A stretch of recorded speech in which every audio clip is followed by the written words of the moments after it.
నా పేరు కలికిబాబా దీక్షలు, విశాఖ వ్యాసపీఠాధిపతి, ఆలయ దేవాలయ అర్చకులు, అలాగే సీనియర్ జర్నలిస్ట్. ఈరోజు యుద్ధం అంతా కూడా చూస్తున్నాం. మనం పాకిస్తాన్తో మొదటి దాడి చేసాం, ఆరంభం చేసాం. 7, 8, 9 తీవ్ర స్థానాలని 9 తీవ్రవాద స్థావరాలని మనం భస్మీపటం చేసాం. ఇప్పుడు పాకిస్తాన్లో అంతర్యుద్ధం స్టార్ట్ అయింది, ప్రారంభమైంది. బెలూచిస్తాన్ విడిపోయే సమయం ఆసనం అయిపోయింది. ఇది జ్యోతిషపరంగా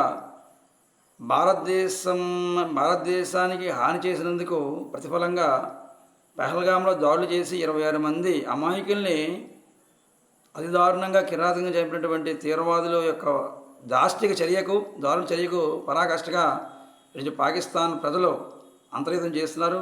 ఎప్పటి నుంచో పాకిస్తాన్లో అంతర్యుద్ధం జరుగుతుంది. బెలూచిస్తాన్ అనే ప్రాంతం వెస్ట్ ప్రాంతంలో, పశ్చిమ ప్రాంతంలో ఉంది పాకిస్తాన్కి. అది పాకిస్తాన్ అంతర్భాగంగా ఉంది. మన దేశం నుంచి విడిపోయి ఎలాగైతే మన దేశానికి ద్రోహం చేసిందో పాకిస్తాను, ఇప్పుడు అదేవిధంగా ఈ యుద్ధ సమయంలో, ఈ అనిశ్చిత పరిస్థితి సమయంలో, ఉద్రిక్త పరిస్థితుల్లో ఖచ్చితంగా కొంతకాలానికి, కొన్ని రోజులకి, మరికొద్ది రోజుల్లో బెలూచిస్తాన్ అనే ప్రాంతం స్వతంత్ర రాజ్యంగా పాకిస్తాన్ నుంచి విడిపోయే సమయం ఆసన్నమైంది.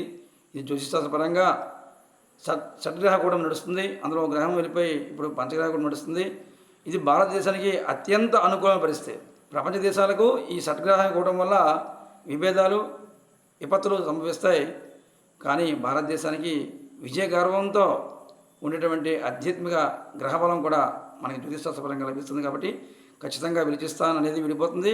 అది కొద్దిగా జరుగుతుంది. పాకిస్తాన్లోని చాలామంది తీవ్రవాద స్థానాలన్నీ కూడా భస్మీపటం అయిపోతాయి. చెప్పాం, వెతికి తీవ్రవాదం చంపుతామనేసి. ఈరోజు అదే జరుగుతుంది. నేను చెప్పాను 2 వారాల ముందు, ఈరోజు జరుగుతుంది. ఖచ్చితంగా వచ్చే కాలంలో భారతదేశ విజయం, ఎటువంటి సందేహం లేదు. మన దైవ శక్తిని, ఆధ్యాత్మిక ధార్మిక శక్తిని, మన తపోధనుల యొక్క, మహర్షుల యొక్క ఋషిశక్తిని, దైవ మహాశివుడి యొక్క శక్తిని ప్రపంచం చూపించే నిదర్శనాలు చూపించే, దర్శనాలు చూపించే అద్భుత సమయం ఆసనమైంది. పాకిస్తాన్ 2 ముక్కలు అవుతుంది. ఖచ్చితంగా తదాస్తు, విజయోస్తు.